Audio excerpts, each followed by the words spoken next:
Hey, guys, I am running a little behind today, but we are going to do this in like 10 minutes or less. Okay, so get in there, get it in where you fit in, all right? Okay, so we're talking about today subsidized versus unsubsidized student loans. Okay, because honestly, for me, did I really understand at the age of 18 about what the difference was?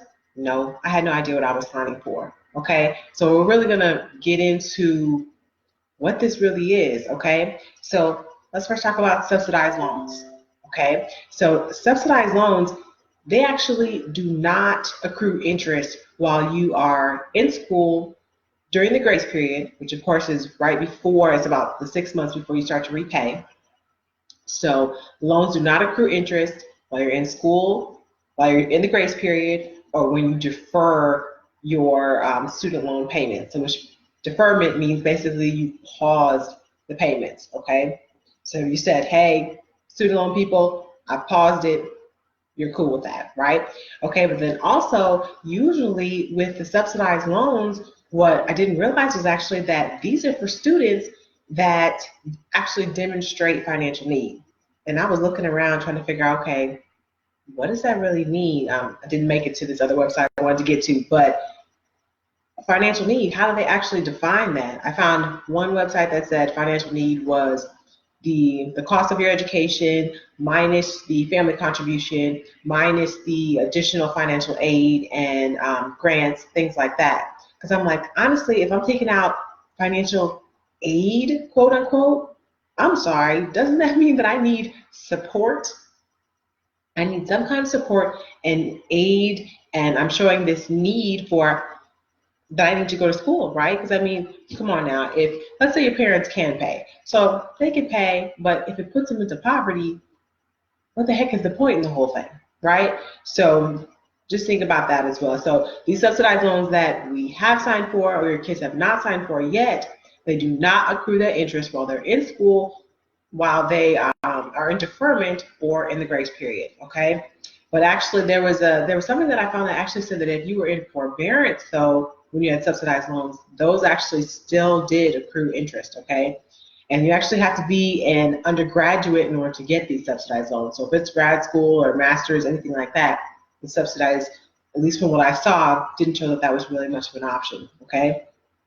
Let's see, and then we just talked about forbearance. Forbearance, so it also allows you to pause your student loans, but for some, usually as much as 12 months at a time. Okay, and the deferment, you can do it for sometimes as long as 3 years sometimes. Okay, so it's important to kind of know the differences between those. And then now an unsubsidized student loan, this accrues interest from the very first day of disbursement. So the first day, they're like, okay, you want a prize, the money is yours. This monopoly money is yours. It's accruing interest every single day. Okay? So whether you are in deferment, forbearance, in school, it doesn't matter. You are paying interest on this unsubsidized student loan. I bet that most of us have unsubsidized student loans, right? Because I'm sorry, it benefits them way more if they give us an unsubsidized loan, because they think, oh, well, if they're in school, more than likely they're not going to pay the interest on this unsubsidized loan. And so we'll talk about, just let me get one thing in first. And also this is something that the unsubsidized loans is given to anyone, regardless of their financial need. Okay. But now to go back, so while you're in school and you choose not to pay interest on that student loan, guess what? The interest is accumulating. They call it accruing. So it's accruing every single day. Okay. And so while it's accruing, it's also capitalizing. So capitalizing meaning basically when you call the student loan people, they say, we'll just put that at the back of your loan, ma'am. And I'm like, what does that exactly mean? Putting it at the back of your loan basically means that they're going to add that interest to your principal loan. And your principal loan is the initial amount that you borrowed before the fees and before the interest. So also, right, remember, because what happens when you pay a payment on your student loan, the money always goes towards those additional fees and the interest first. And the additional money that you pay So let's say, okay, $100, right? You send a $100 payment. Usually, most of your money goes towards, especially the higher interest rate, goes towards the interest and those fees. And then now, let's say you pay, there'll be a small portion of that $100 that'll go towards your principal, but it's a very small portion. But anything above and beyond that $100 that you pay, it'll actually go towards your principal loan, so the initial amount that you borrowed. So you'll see that big number of the $105,000 or whatever. And so if you pay above that $100, that money that you put, that you basically said, put towards my loan, will go towards your principal amount. Okay, so it's really important to remember that difference. Okay, and so this is all super quick, and it was kind of just to get the little bug in your ear to say, well, what happened? You know, because you're thinking, can you tell me why at 18 years old they said, you know what, you're old enough to decide about the rest of your life right now? Because, I don't know, do you realize at 18 years old that you're signing for hundreds of thousands of dollars that could affect the next 30 years of your life? You don't know that. And I mean, it's almost like there needs to be a class. There needs to be somebody, like some financial advisor that sits down with you that says, this is what this really is. This is what a subsidized loan is. This is what an unsubsidized loan is. You know, because you really should understand that before you sign what they call a promissory note, saying that you agree to abide by these terms and that you will pay this money back that you're borrowing.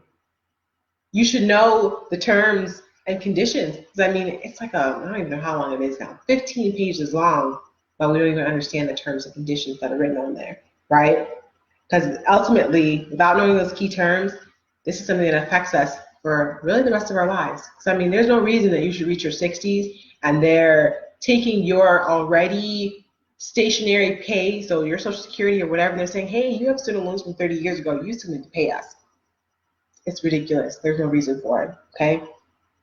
And so this is just to put that bug in your ear. And I mean, to really see, okay, well, did someone explain this to you? And I mean, before you sign for your kids, this is still information you would want to know. Oh, my alarm's going off telling me I need to go. But it's information that you want to know, the difference between subsidized and unsubsidized. And I mean, I don't even remember, I'm like, can you actually get an option to choose between a subsidized and an unsubsidized? Like if you're an undergraduate and it says, okay, you are in financial need, let's say, and I mean, I think I still need to do some research to figure out what the heck that actually means. What is their terms that they're saying that this means you're in financial need? It's probably 12 paragraphs, and you probably have to fit all said 12 requirements in order to even get this to be deemed as financial need, right? So I lost my train of thought. But the point is that could you choose? Because I mean, wouldn't it have been great if you could have said, hey, I can actually choose to do a subsidized loan, and while I'm in school, the interest actually won't accrue. So then for my unsubsidized loans, that means that I can pay those because the interest is accruing first. I can start that now because I know my unsubsidized loans are accruing and I can start paying now. My subsidized are on hold and not accruing interest.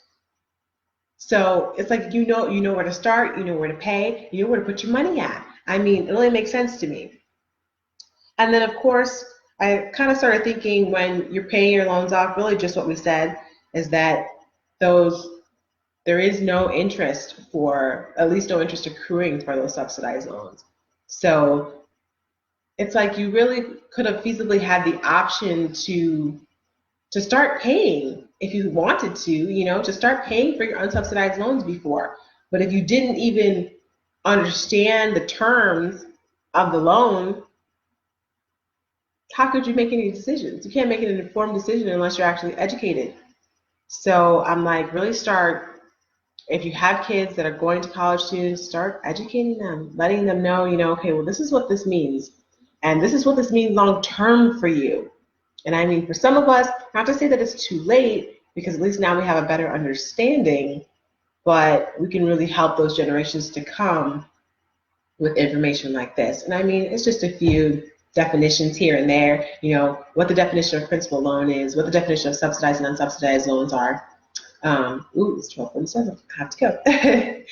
But your homework is actually to find your student loan documents.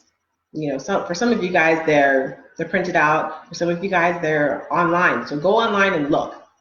Because I mean, I really believe that I had 2 or 3 maybe subsidized loans at one point, which they had to be undergraduate, and the rest were unsubsidized. So the rest were accruing interest for 4+ years. You know, so take a look at those and really look to see, you know, how many subsidized loans do I have? How many unsubsidized loans do I have?